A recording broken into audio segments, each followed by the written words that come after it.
comigo nesta noite. Evangelho de João, no capítulo 1, o versículo de número 12. Mas a todos quantos o receberam a Jesus, deu-lhes o poder de serem feitos filhos de Deus, aos que creem no seu nome. Que palavras tão maravilhosas! E o título da nossa mensagem nesta manhã é como receber a Jesus e como tornar-se um cristão. Como receber a Jesus, não como aceitá-lo, porque é Jesus quem aceita ou rejeita alguém, mas como receber a Jesus Cristo e tornar-se um cristão. Amigos, você sabe que há muitas distinções ou categorias que podem ser traçadas para dividir a humanidade em grupos diferentes. Há ricos, há pobres, há pessoas famosas, há pessoas desconhecidas, há pessoas fortes, há pessoas fracas, há pessoas consistentes, inconsistentes, e assim nós poderíamos seguir por muitas horas, categorizando, separando as pessoas em grupos e em classificações distintas. Mas há apenas duas categorias, duas distinções que podem ser traçadas entre as pessoas que determinam realmente as questões eternas e onde uma pessoa passará toda a sua eternidade. Há apenas duas categorias de pessoas que determinam as coisas mais importantes, duradouras e eternas. E essas categorias são crentes e não crentes. E no final das contas, essas são as duas únicas distinções que realmente importam na humanidade entre pessoas, se elas realmente serão aceitas ou rejeitadas por Deus ao final de suas vidas, se elas nasceram de novo ou não. Crentes ou não crentes, é você nesta noite um crente ou um descrente? Essa é a grande pergunta que paira sobre nós. Essa é a maior de todas as perguntas ou das categorias possíveis. Bem, eu gostaria de falar primeiramente a respeito de ser um descrente, um não crente. Amigos, quanto mais você pensa a respeito destas palavras e desse texto, você percebe que a maior de todas as rejeições que um dia aconteceu na história humana está descrita aqui neste versículo que nós acabamos de ler, o versículo anterior, o versículo 11. Veio, isto é, Jesus, para o que era seu, os que eram seus, mas os seus não o receberam. Jesus Cristo, Salvador, o Senhor da glória, o Deus encarnado, veio para a raça humana que Ele havia criado à sua imagem e semelhança, mas a raça humana o rejeitou, em particular o povo judeu, porque Ele veio especificamente para aquele povo, para nascer através dele no seu próprio povo. E como uma nação, como um Estado nacional, não cada indivíduo judeu, mas como uma nação, como um povo, uma cultura, eles o rejeitaram, eles o desprezaram. A rejeição daquele povo foi tremenda, foi estupefante, foi surpreendente. Mas quando nós pensamos a respeito dessa rejeição, ou remoemos essas coisas em nossa mente, deixe-me dizer isso. Não foque a sua atenção e pensamento sobre os judeus somente como um povo, porque os judeus, como uma raça, como uma nação, estão aqui como um exemplo para cada um de nós. Os judeus são como que uma espécime, um exemplo do que é de fato todas as sociedades humanas, do que é cada nação e cada cultura. Eles estão aqui na Bíblia como um exemplo da raça humana como um todo. Eles estão aqui como uma amostra de Deus sobre quem nós somos. É como se Deus tivesse escolhido um retrato cultural da raça humana e mostrado ao ser humano quem nós somos. É por isso que eles estão registrados aqui. E a sua maneira de agir para com a palavra de Deus, essa tremenda rejeição daquele povo, representa de fato a nossa rejeição pessoal de nosso Criador. É esse o significado. Deus escolheu aquele povo, Deus separou de uma maneira tão especial aquela nação, Ele cercou aquela nação de bênçãos, Ele abençoou aquele povo por séculos após séculos e mais séculos. Ele deu àquela nação as suas santas leis registradas e enviou profetas para explicar e ensinar aqueles mandamentos. Ele lhes deu um sistema de sacrifício por meio do qual eles poderiam se aproximar do seu Criador, e ensinou aquele povo, por meio daqueles sacrifícios e símbolos, tantas coisas a respeito do Messias que viriam, de maneira que eles foram educados por Deus a reconhecerem o Salvador, o Messias, quando eles chegassem, e não se enganarem a respeito dele, mas distinguirem, saberem quem era o seu Salvador quando ele tinha chegado e o que ele haveria de fazer. Ele ensinou todas estas coisas, e quando ele veio, e quando ele entrou neste mundo e nasceu entre o seu povo, eles simplesmente o rechaçaram e o rejeitaram. Mas não olhe sobre este povo como pessoas excepcionais em sua rejeição. Não diga a si mesmo: esses judeus, como poderiam eles terem rejeitado o Salvador dessa maneira? Porque o que eles fizeram, nós teríamos também feito se estivéssemos no lugar deles. Cada um deles, ou em particular aquela nação como um Estado nacional, representa o nosso estado pecaminoso e rebelde diante do nosso Criador antes da conversão. Esse é um retrato de nós mesmos aqui. É como se nós, ou como eles, em cada momento e situação, ao olharem para o Salvador e o verem andando de um lado por outro, e ouvirem as suas palavras e tomarem em consideração todas aquelas coisas, no final das contas eles dizem a si mesmos: mas isso não me importa. No final das contas, o que eu quero é o aqui e o agora. E nós também, como eles, teríamos dito: não queremos esse homem para reinar sobre nós. Não queremos este homem para ser o Salvador e Senhor de nossas vidas. O povo judeu está aqui representado nas palavras do Senhor pelo evangelista João, como um retrato pessoal, individual de cada um de nós. Amigos, então Jesus Cristo veio no tempo da graça de Deus, no momento determinado, no tempo específico da história que Deus havia determinado para ele vir e entrar neste mundo. Ele realizou seus milagres, e uma demonstração tão grande de compaixão, amor fluía do Senhor Jesus Cristo em todas as direções, por meio de sua palavra, dos milagres que ele realizava. Não havia qualquer dúvida sobre a divindade do Senhor Jesus Cristo. Ele fez, ele falou, ele realizou coisas que nenhum homem poderia realizar, que era dado somente a Deus realizar, como perdoar pecados, como criar coisas do nada, como ressuscitar os mortos. Eles viram a postura, eles viram o comportamento, eles estavam debaixo de tamanha impressão. Eles viram tantas coisas, mas mesmo assim eles o rejeitaram. E quando nós pensamos sobre o Salvador ali em sua postura na cruz do Calvário, dizendo: Pai, perdoa-os, não sabem o que fazem.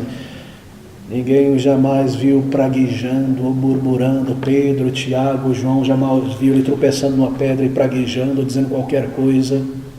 Jamais fluiu do seu rosto, da sua palavra, uma atitude de desdenho, de murmuração. Eles viram, eles contemplaram, e havia momentos que os seus próprios inimigos se penduravam em cada uma das suas palavras, iam para prendê-lo e buscaram com suas lanças, e ficavam com suas lanças em pé, talvez ouvindo eles maravilhados, e voltaram para trás e diziam: nenhum homem jamais falou como este. Eles viram pessoas saírem de dentro do túmulo depois de 3 dias podre.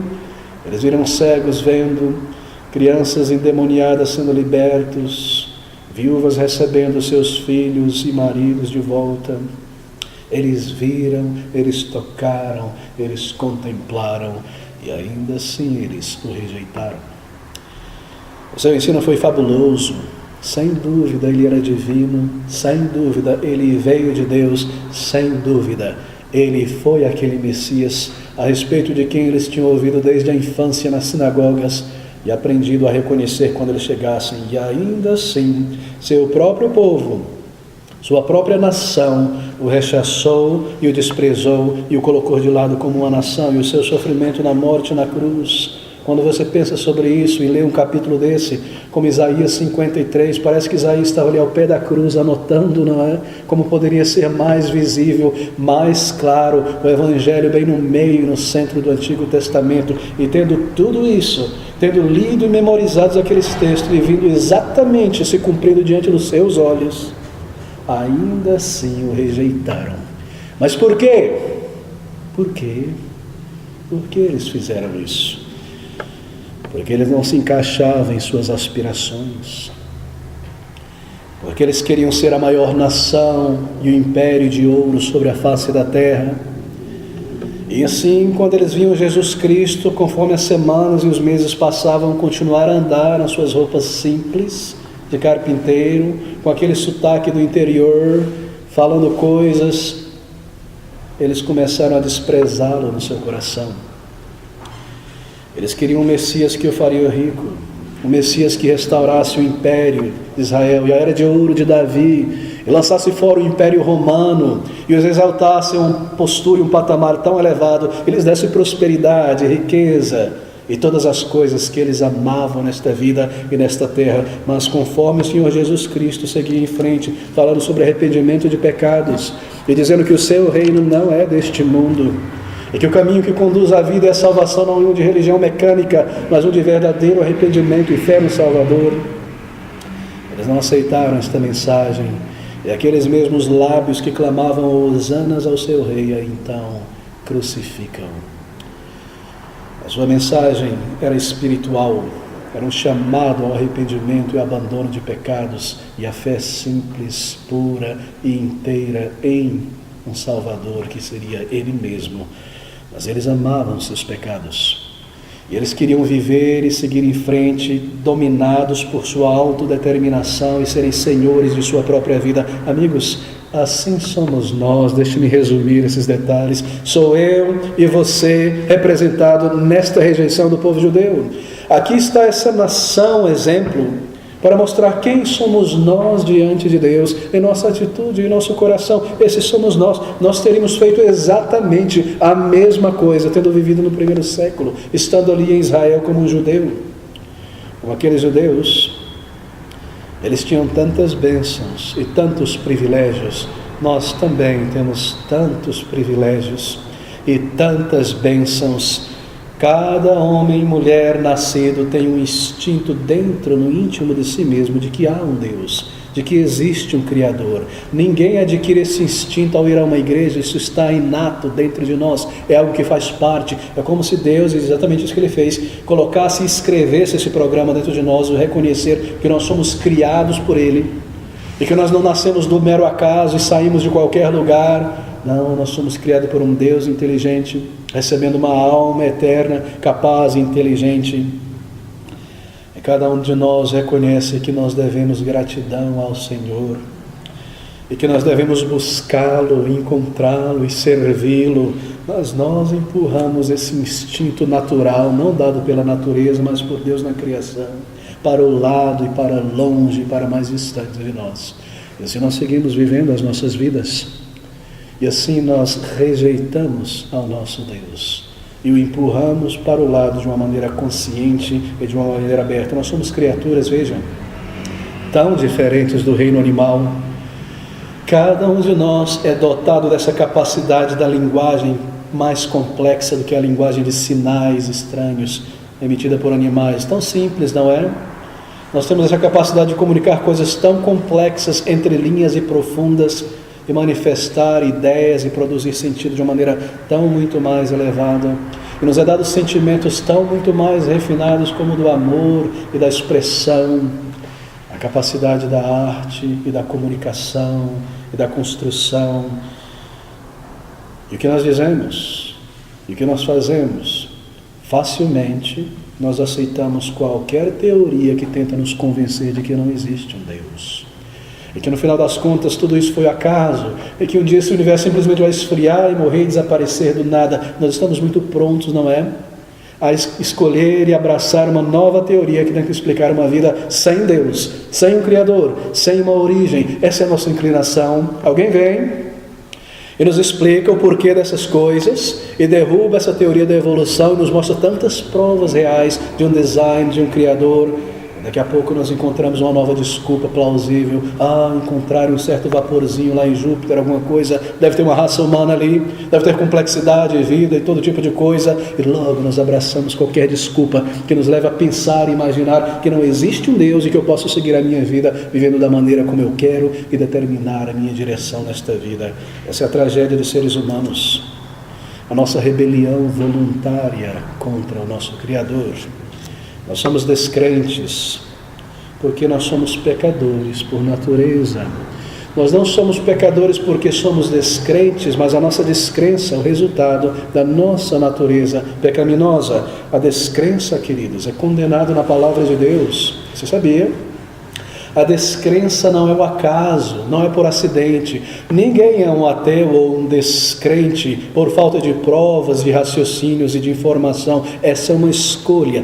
Descrer em Deus e se afastar de Deus é uma escolha. E a descrença é algo condenado na palavra de Deus, porque nós temos diante de nós inúmeras, centenas e milhares de evidências da realidade de um Deus pessoal, de um Criador, de um propósito na história humana e em nosso destino. Nós temos tantas coisas, uma mente, uma consciência que nos permite discernir, pelo menos, ainda embora sem poder, entre o bem e o mal, criatividade, o instinto pelo eterno, um senso de que há um Deus supremo e glorioso acima de todas as coisas, e nós temos esse nosso senso de necessidade, de paz e de satisfação interior, e um desejo de ter propósito e significado na vida e em nossa existência.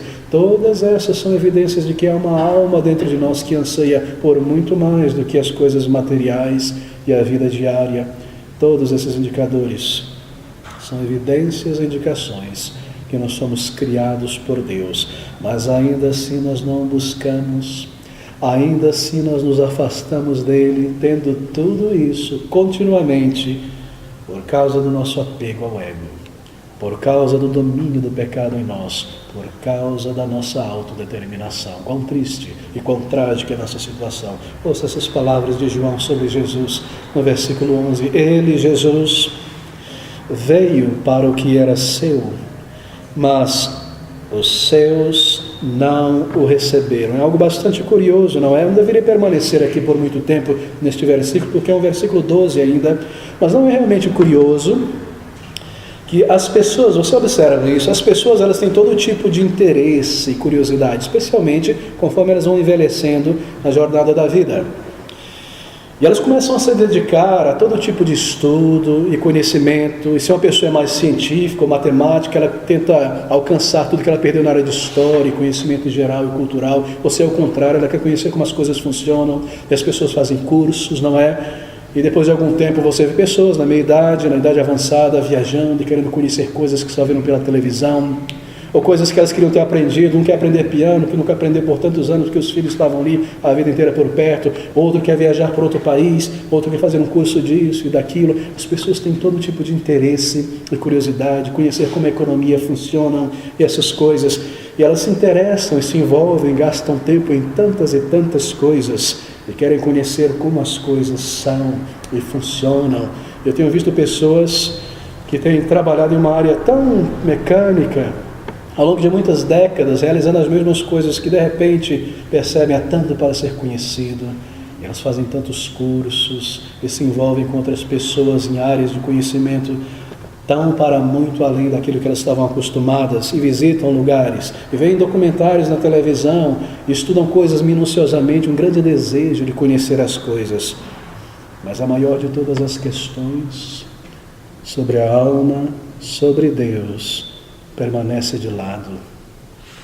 E conforme os anos passam, e conforme a vida segue em frente, eu não quero saber sobre Deus, eu não estou interessado. As pessoas se entregam a todo tipo de busca e curiosidade, um desejo de conhecer a fundo. Mas a alma e Deus, e o final desta jornada, e o que é que vem depois dela, as coisas mais gritantes e mais profundas e mais duradouras e mais reais, eu não estou interessado. Eu não tenho curiosidade alguma, eu não quero saber, eu não quero perguntar, eu não quero buscar o que vai acontecer comigo. Quem é Deus? Como eu posso conhecê-lo e buscá-lo? Qual o sentido destas coisas e da vida e o propósito? essa razoabilidade do coração humano e da natureza humana. Certamente, o assunto mais fascinante e mais profundo sobre o ser humano, sobre Deus, sobre como conhecê-lo, sobre o que acontece ao final da nossa existência, sobre o que é a alma, esta faculdade tão poderosa e tremenda dentro de nós. Tudo isso é evitado e descartado e empurrado para o lado. É intencional, é proposital o nosso desprezo por Deus. Nós o rejeitamos em nossa mente, em nossas práticas, na maneira como nós lidamos com a nossa vida, conforme os nossos anos passam. Mas, amigos, é possuir uma mente muito curta e muito pequena, deixar Deus de lado da moldura. E algo muito louco, inerte, porque se Ele é real e Ele existe, certamente Ele é.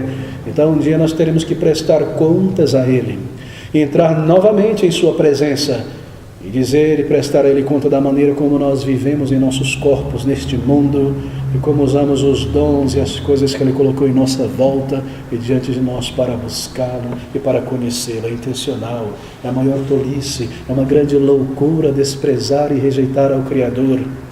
Porque se Deus está ali como Ele está, como nós poderemos fugir dEle, ou escapar dEle, ou deixar de nos encontrar com Ele um dia quando Ele nos chamar à Sua presença e cairmos em Suas mãos e sermos julgados e condenados por Ele? Qual nécio nós podemos ser realmente? Mas deixe-me considerar o lado positivo de tudo isso por um minuto. Está aqui no versículo 12. Mas a todos, que palavras tremendas, que paralelo. Mas a todos aqueles, isto é, quantos o receberam, deu-lhes o poder de serem feitos filhos de Deus, nos que creem em seu nome. Observe essas palavras, elas são maravilhosas. Elas não se referem a todas as pessoas, mas a todos quantos o receberam. Você percebe? A todos quantos. Deixa eu me explicar o significado do receber a Jesus Cristo aqui nessas palavras. É muito importante, é a coisa mais importante que eu tenho a dizer nesta noite. E se você se esquecer de tudo que eu disse até aqui, não se esqueça disso. Receber a Jesus Cristo é primeiramente receber as suas palavras, receber o seu ensino. Oh, amigos, esse é o início de tudo, e isso é vital. Que o Espírito Santo de Deus possa te ajudar a compreender, a encapsular isso nesta noite. Receber a Jesus é primeiramente receber o seu ensino, a sua palavra. Aquilo que ele disse está registrado em sua palavra, a Bíblia. A verdadeira religião, meus queridos, deve ser uma religião revelada. Se nós iremos conhecer a Deus de alguma maneira e o caminho de salvação, isso precisa ser revelado a nós da parte de Deus. Deixado por nós mesmos, nós jamais conseguiríamos conhecer a Deus. Ele é infinito, Ele é um Espírito eterno em essência. Nós não podemos colocá-lo no microscópio, tocá-lo, estudá-lo de nossa própria maneira, com os nossos instrumentais pequenos e limitados. Ele é eterno, é santo, é glorioso, é infinito em tantos atributos. Se nós haveríamos de conhecê-lo, a verdadeira religião deve ser uma religião revelada por Deus. E é por isso que nós necessitamos da revelação de Deus em sua palavra, a Bíblia. Há muitas religiões inventadas. E não é difícil delinear os aspectos de uma religião que é inventada pela imaginação humana. É fácil perceber suas características. Deixe-me tentar apresentar algumas delas, algumas distinções entre uma falsa religião e uma verdadeira.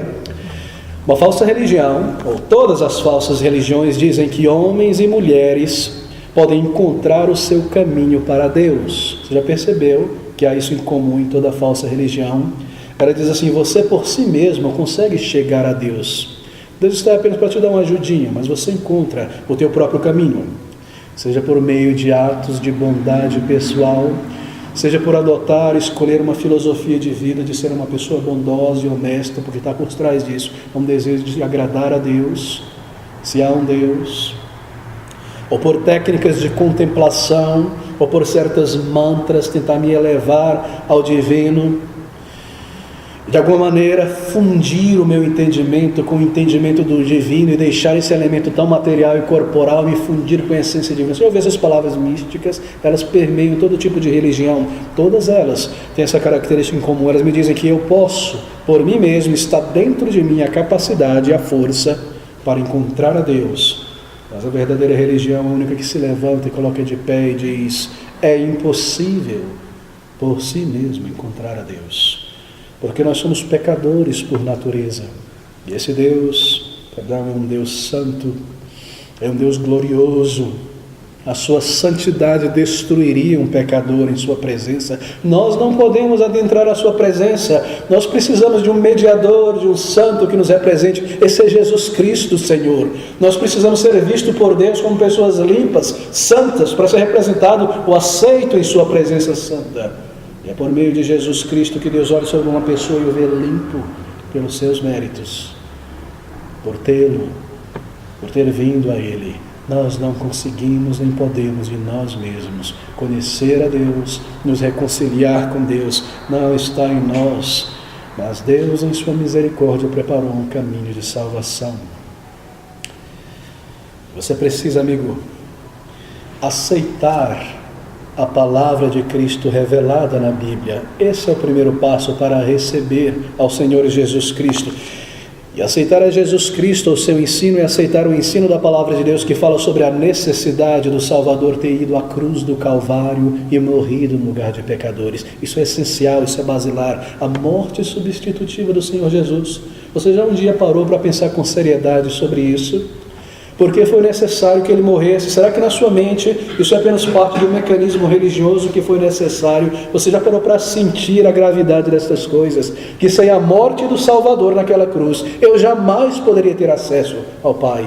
E os meus pecados permaneceriam ali diante dele para serem julgados. E eu para ser condenado por ele. Assim nenhuma religião é válida. Amigos, nenhuma religião é válida se não possui o Calvário. Se você tem um carro belo, com um design, uma cor e uma estética maravilhosa, mas ele não tem motor, não tem câmbio, não tem roda, de que isso te vale? Vai ser uma religião sem a cruz de Cristo Jesus. Se você é um arquiteto e projeta um prédio maravilhoso e bonito para as pessoas contemplarem, mas esse prédio não tem encanamento, eletricidade, você não pode viver ali, de que isso te adianta de alguma maneira? Assim é uma religião sem a cruz do Calvário. Ela é inútil, por mais que possua mantras e coisas belas e frases belas e autoajuda. Se não há um Salvador que é Deus e homem, que é santo, que é puro, que pode representar pecadores, e que sendo Deus poderia carregar e sofrer toda a intensidade da ira de Deus contra o pecado sem ser destruído por ser Deus. Então é vã tal religião, é vã tal exercício imaginário religioso, nada mais do que vaidade, sem a cruz de Cristo Jesus. Receber a Jesus Cristo é primeiramente receber as suas palavras. Receber as suas palavras é receber aquilo que ele disse, que ele veio para morrer por pecadores. Em segundo lugar, receber a Jesus Cristo. Oh, amigos, receber a Jesus Cristo é maravilhar-se dele. É maravilhar-se que Deus tenha se tornado um ser humano, um de nós. Isso é muita humilhação. Que Deus eterno, cercado por anjos, por toda a glória eterna, deveria tomar um corpo e uma natureza humana tão limitada, de alguma maneira uma alma humana também, sabe? Não seria completamente humano. E vir a este mundo, e ser um de nós, e se humilhar como um servo. Ele que era servido por anjos, se tornar um servo e ainda assim se humilhar como um criminoso para ser crucificado no lugar de verdadeiros criminosos. A se maravilhar do amor do Salvador por pessoas como nós. Quando você começa a ler a Bíblia, o Evangelho, ou você ouve sobre Jesus Cristo, o Salvador, que Ele se importou com pessoas como nós, isso deve nos maravilhar. Receber a Jesus Cristo é se maravilhar do seu amor e da sua sinceridade em se entregar por pecadores. Oh, amigos, em terceiro lugar, se eu posso enumerar, receber a Jesus Cristo é então reconhecer os teus pecados diante dele. Reconhecer que você está errado aos olhos de Deus. que você tem vivido errado diante do teu Criador, de tudo que você fez, de tudo que você pensou e falou contra a lei de Deus, contra a luz e a verdade revelada em tua consciência e na palavra de Deus. Eu preciso reconhecer isso diante dele.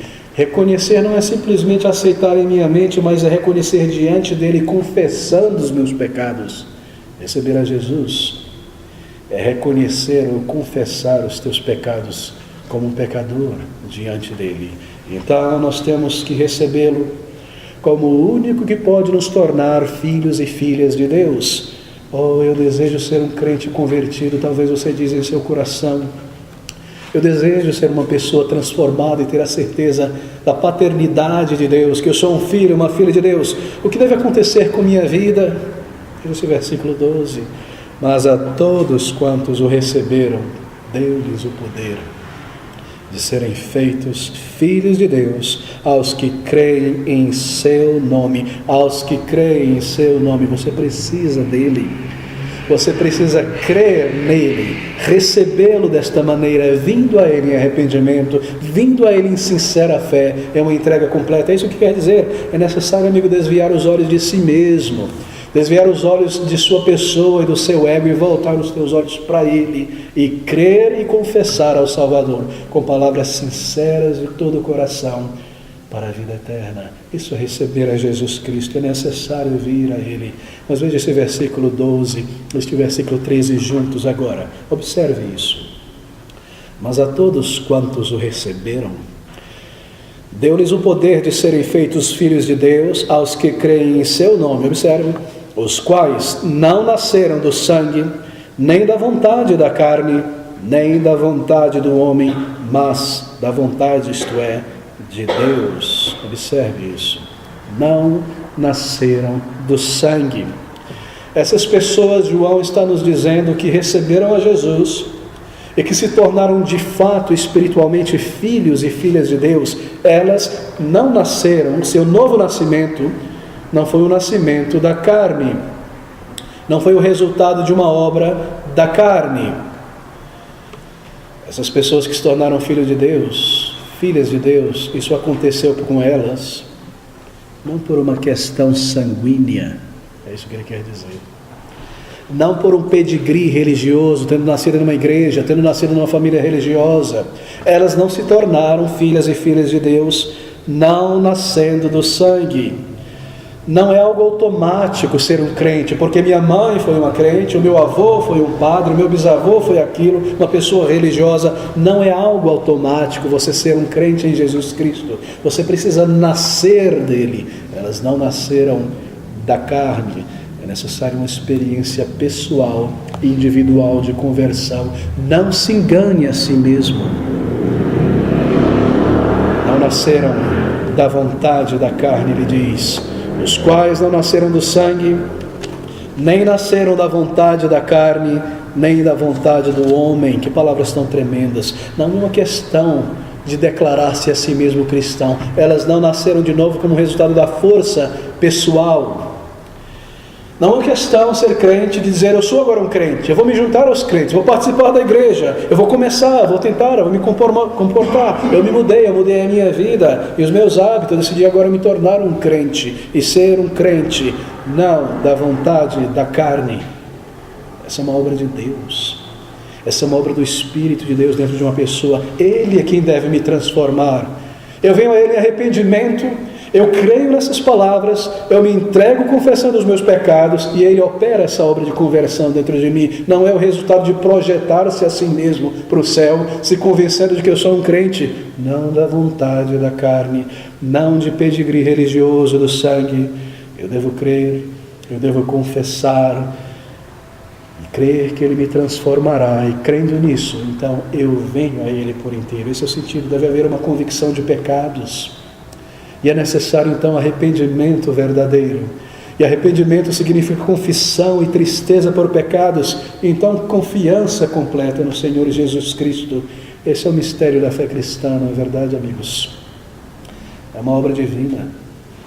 É Deus quem tem que fazer isso dentro de mim, me transformar. Somente o poder de Deus é capaz. Eu não conseguiria fazer isso. É como uma cirurgia. Você não consegue fazer uma cirurgia de um órgão interior por si mesmo, e deitar e se abrir e fazer uma cirurgia no teu fígado e remover os teus rins. É impossível, é loucura pensar. Não dá vontade da carne. É uma obra de Deus. Tirar um coração de pedra de um homem, de uma mulher, e transformá-lo por inteiro. Que religião jamais faria isso? Que filantropia jamais faria isso? Que mantras poderia fazer tal coisa? É uma obra do alto em uma vida que é recebida pela fé, em sincero e verdadeiro entendimento diante de Deus.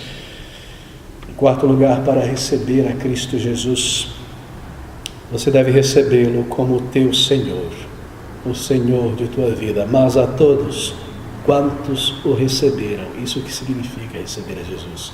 Você deve recebê-lo como Senhor. Você não pode ter a Jesus Cristo como seu Salvador sem tê-lo como Senhor de tua vida. De que te adiantaria ter os teus pecados perdoados e não uma nova natureza dentro de você para você seguir pecando?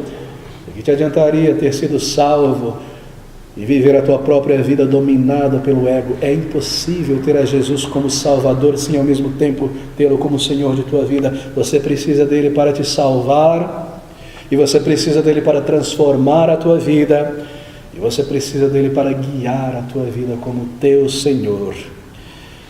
Se eu disser a Deus: Senhor, eu reconheço a minha necessidade de um Salvador, eu reconheço a minha necessidade de perdão e de um mediador entre eu e Deus, porque eu sou incapaz de ir a Ele, eu seria destruído, eu preciso de um representante, de um bode expiatório de fato. E se eu disser: eu quero, eu necessito do céu, eu preciso destas coisas, mas será que eu não posso manter os meus caminhos antigos e a minha autodeterminação?